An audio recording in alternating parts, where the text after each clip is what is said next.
떠있던 그때나 지금이나 변함없는 무지개 하나님이 보여주신 약속의 이 시대 우리 모두 다같이 그 약속을 찬양해 일곱 빛깔 예쁜 무지개 하나님 약속 일곱 빛깔 주님 길 대신에 우리 매일매일 일곱 빛깔 예쁜 무지개 하나님 약속 일곱 빛깔 주님 길 대신에 우리 매일매일 일곱 빛깔 예쁜 무지개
나는 전능하신 아버지 하나님, 천지의 창조주를 믿습니다.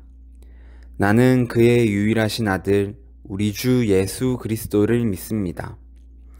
그는 성령으로 잉태되어 동정녀 마리아에게서 나시고 본디오 빌라도에게 고난을 받아 십자가에 못 박혀 죽으시고 장사된 지 사흘 만에 죽은 자 가운데서 다시 살아나셨으며 하늘에 오르시어 전능하신 하나님 우편에 앉아 계시다가 거기로부터 살아있는 자와 죽은 자를 심판하러 오십니다.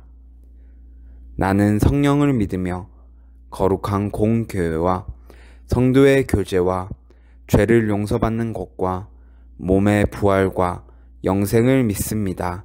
아멘.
안녕하세요, 설모 친구들. 오늘은 사울, 예수님과 충돌하다 라는 제목으로 한번 나아가 볼 거예요. 오래전 영국의 한 시골 마을에서 있었던 일이에요. 한 소년이 연못에 빠져 거의 죽을 뻔한 어느 소년을 구해 주었어요. 연못에 빠졌던 소년의 집은 큰 부자였고 그 소년을 구해준 소년은 매우 가난했어요. 하지만 둘은 세상에서 둘도 없는 친구가 되었죠. 어느 날 부잣집 소년이 그 친구에게 말했어요. 친구야, 소원을 하나만 말해줄래? 그러자 친구가 대답했죠. 내 꿈은 런던에 가서 의학을 공부하는 거야. 그 부잣집 소년은 친구의 소원을 자기 아버지에게 얘기를 했고 가난한 집 소년은 친구의 아버지의 도움으로 런던에서 의학 공부를 마친 후 의사가 되었어요. 이 의사가 바로 페니실린을 발견한 알렉산더 플레밍이에요. 그런데 페니실린을 발견한 지 얼마 지나지 않아 플레밍은 그 부잣집 친구가 폐렴으로 위독한 상태에 빠졌다는 소식을 들었어요.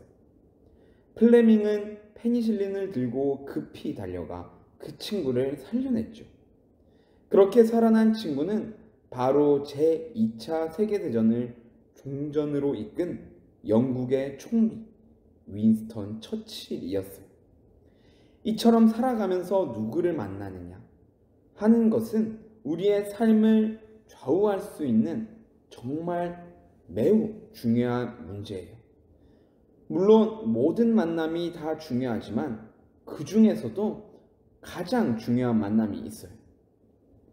우리 그리스도인들에게는 그 만남은 바로 예수님과의 만남이죠. 왜냐하면 예수님을 만나느냐 못 만나느냐의 문제는 영원히 살거나 죽는 것과 직결되기 때문이에요. 오늘 성경 말씀에는 예수님을 만나 죽음의 길에서 구원을 받고 생명의 길을 걸어간 사람이 등장해요. 과연 누구일까요? 그 주인공은 바로 오늘의 제목처럼 사울이에요. 사울은 아주 엄격하기로 유명한 가말리엘 문화에서 율법을 배웠고 철저하게 율법을 지키면서 살았어요. 사울은 예수님에 대해 들었지만 예수님을 믿지 못했어요. 사울에게 예수님은 단지 스스로 하나님의 아들이라고 말하며 하나님을 모독하는 사람일 뿐이었죠. 사울은 예수님의 가르침은 모두 거짓이라고 생각했어요. 그래서 사울은 예수님을 믿는 사람들을 핍박했죠. 성경은 사울이 예수님의 제자들을 위협하면서 살기가 등등했다고 기록하고 있어요. 어느 날 사울은 예수님을 믿는 사람들을 잡아들이기 위해 다메섹으로 가고 있었죠. 그리고 바로 그 길, 다메섹을 향하여 가던 길에서 사울은 쾅 하고 예수님과 충돌하게 되었어요. 그 이야기를 자세히 들어봐요. 사울이 다메섹에 거의 도착했을 때 갑자기 하늘에서 환한 빛이 사울을 둘러 비추었어요. 사울은 땅에 엎어졌어요. 그런데 그 빛 속에서 목소리가 들렸어요. 사울아, 사울아, 내가 왜 나를 핍박하느냐? 사울은 누구인지 궁금해서 물었어요. 주님, 누구십니까? 그러자 또 빛 가운데서 음성이 들렸어요. 나는 내가 핍박하는 예수다. 일어나서 성 안으로 들어가 보라. 내가 해야 할 일을 알려줄 사람이 있을 것이다. 예수님의 음성이 그치고 강렬한 빛이 사라졌지만 사울은 그때부터 앞을 볼 수 없게 되었어요. 그래서 사람들의 손에 이끌려 다메섹으로 들어가게 되었죠. 사울은 캄캄한 흑암 가운데서 사흘 동안 먹지도 마시지도 않고 기도했어요. 한편 다메섹에는 아나니아라는 제자가 있었어요. 예수님은 환상 가운데 나타나셔서 아나니아에게 말씀하셨어요. 사울에게 가서 기도해 주어라. 하지만 아나니아는 사울이 예수님을 믿는 사람들을 핍박한다는 것을 잘 알고 있었죠. 그래서 예수님이 그런 사울에게 왜 가라고 하시는지 의문이 들었어요. 그래서 예수님은 아나니아에게 말씀해 주셨어요. 그는 내 이름을 이방 사람들과 왕들 그리고 이스라엘 자손에게 전할 내가 택한 그릇이다. 그가 나를 위하여 많은 고난을 받을 것이다. 아나니아는 예수님의 말씀대로 사울에게 찾아가 손을 얹고 말했어요. 예수님이 나를 보내시며 당신의 눈을 뜨게 하고 성령을 가득 받게 하라고 말씀하셨어요. 그러자 사울의 눈에서 비늘 같은 것이 벗겨지더니 다시 볼 수 있게 되었죠. 그리고 사울은 세례를 받게 되었어요. 예수님을 만나 변화된 사울의 삶은 새롭게 변화되었어요. 예수님 믿는 사람들을 핍박하던 삶에서 복음을 전하고 교회를 세우며 예수님을 위하여 자신의 생명을 바치는 삶으로 바뀌게 되었죠.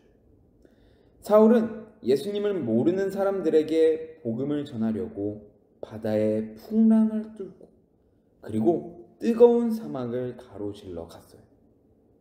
또한 추운 날을 견디고 굶주림도 참고 돌로 맞는 것도 인내하며 복음을 전했죠. 그러다 감옥에 갇히게 되었을 때에도 쉬지 않고 교회에 편지를 써서 복음을 전했어요. 이처럼 사울은 예수님을 만나 생명을 얻게 되었고 또 다른 사람들에게 복음을 전하며 생명을 살리는 길을 걷게 되었어요. 예수님은 사울처럼 우리를 생명의 길로 인도해 주고 계세요. 예수님은 우리가 잘못된 길로 들어서지 않도록 인도해 주고 계시고 있다는 것이에요. 만약 우리가 예수님을 만나지 않고 나의 생각, 나의 판단으로 살아간다면 이전의 사울처럼 잘못된 길을 걷게 될 것이에요. 그러므로 우리 인생에서 가장 중요한 만남은 우리를 생명으로 이끄시는 예수님과의 만남인 것이에요. 그렇다면 우리는 어떻게 예수님을 만날 수 있게 될까요?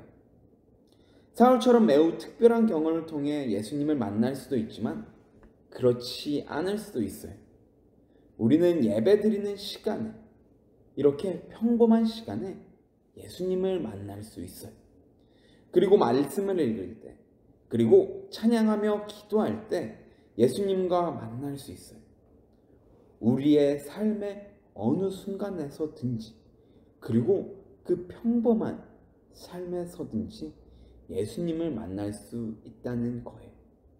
우리는 매 순간 예수님을 만나며 예수님과 함께 생명의 길을 걸어가야 해요. 이것이 바로 예수님을 만나고 예수님과 함께하는 삶이에요. 우리가 예수님과 함께하면 우리의 삶이 완전히 바뀌게 돼요. 사울처럼 사람들을 핍박하고 괴롭히는 그런 삶에서 생명을 살리는 일을 하게 되는 것이죠. 이웃에게 복음을 전하게 되고 도움이 필요한 사람들에게 사랑의 손길을 뻗게 되죠. 예수님을 만나 변화된 사울처럼 우리의 말과 행동을 통해 예수님의 사랑이 그리고 복음이 다른 사람들에게 전해지는 거예요. 사울이 예수님을 만남으로 죽음의 길에서 벗어나 복음을 전하는 생명의 길을 걸었던 것처럼 우리 목민교회 친구들도 날마다 예수님과 함께하며 예수님을 만나 정말 복음과 사랑을 전하는 생명의 길을 걸어가는 우리 모든 친구들이 되기를 소망합니다. 그러면 기도하겠습니다. 하나님 아버지 감사합니다. 오늘은 사울이 예수님을 만나 변화된 그 사건의 말씀을 들었습니다. 하나님, 사울은 사람들을 핍박하고 그리고 예수님의 복음을 전하는 사람들을 괴롭히고 심지어는 죽이기까지 했습니다. 하지만 예수님을 만나 그 삶은 180도 바뀌어 복음을 전하게 되고 예수님의 사랑과 예수님의 은혜를 전하는 삶을, 그 생명의 길을 걸어가게 되었습니다. 하나님 아버지, 우리도 하나님과 함께하며 하나님을 만날 수 있게 하여 주시옵소서.